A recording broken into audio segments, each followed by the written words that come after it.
I'm Pastor George Borkhardt, and this is another Higher Things video short. Why I love Holy Week and why you should too.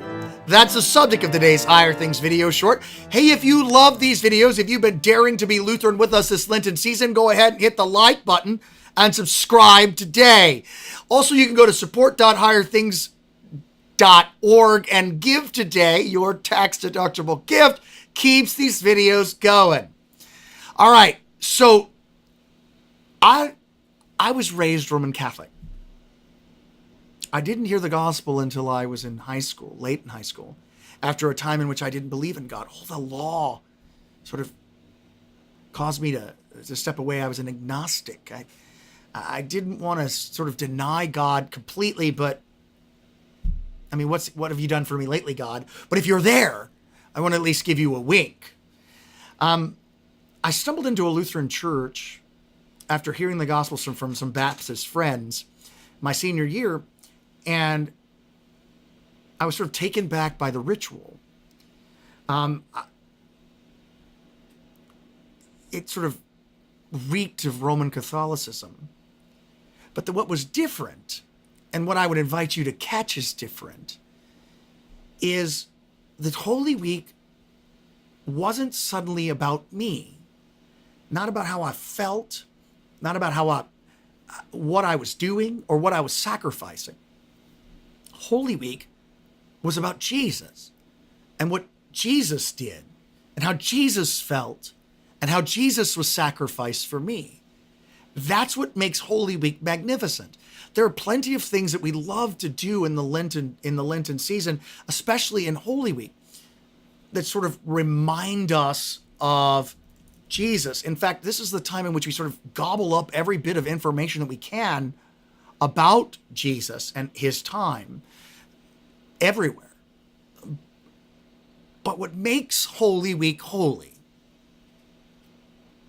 each of the days holy, Holy Monday, Holy Tuesday, Holy Wednesday, Holy Maundy Thursday, Good Friday, Holy Saturday, what makes each day holy is that it's the Lord's Day.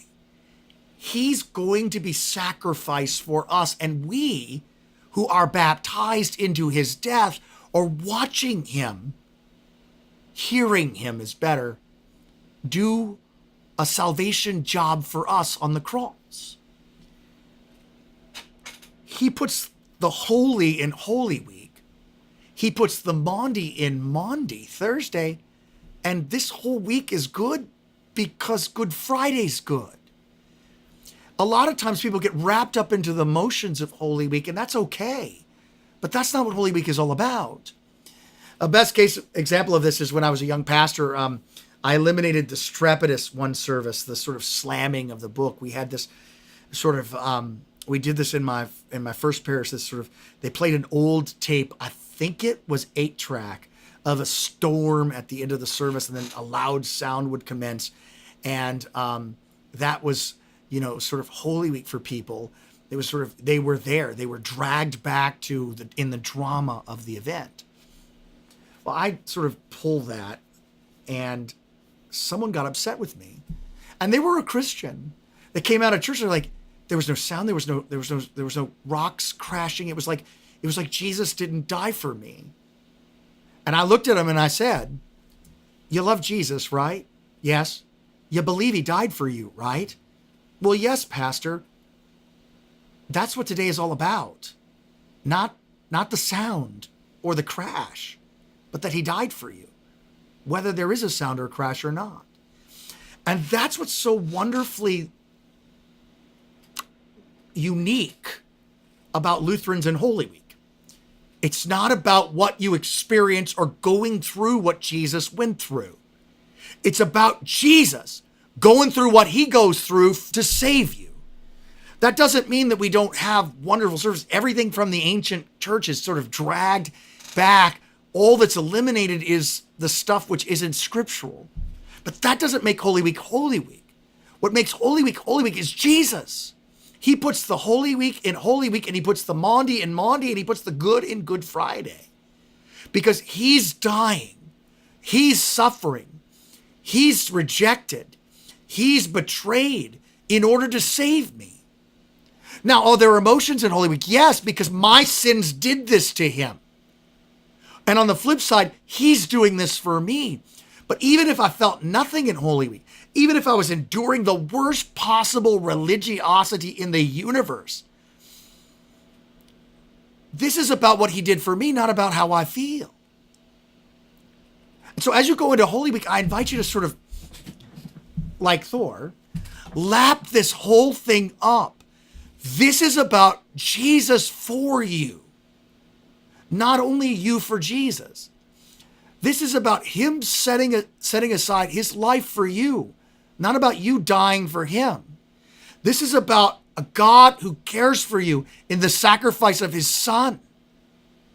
And everything about Holy Week pushes us toward this. It's expedient that one man should die for the people. His blood be on us and our children. All will fall away, Jesus, but I won't. All of it. If they do this to when the tree is green, what will they do when it's not? Father, forgive them. They know not what they do. All of this is about Jesus. So as a young person, a young Christian going into, I was sort of, I wasn't offended, but I wasn't it wasn't impressed by the trappings. But what really got me, what really did me in, was the gospel. And then, after the gospel came clear to me, all the other trappings of Holy Week made sense. And I invite you to hear the gospel. If you hate the religiosity of Holy Week, go to church in order to hear about what Jesus did for you, how the religiosity of Holy Week crucified him. And if you love Jesus and you understand the gospel, and church is a time in which you sort of receive that, then I invite you to go to church at Holy Week and receive that and be caught up in his sacrifice, because his sacrifice is for you. Holy Week is for you. He puts the holy in Holy Week.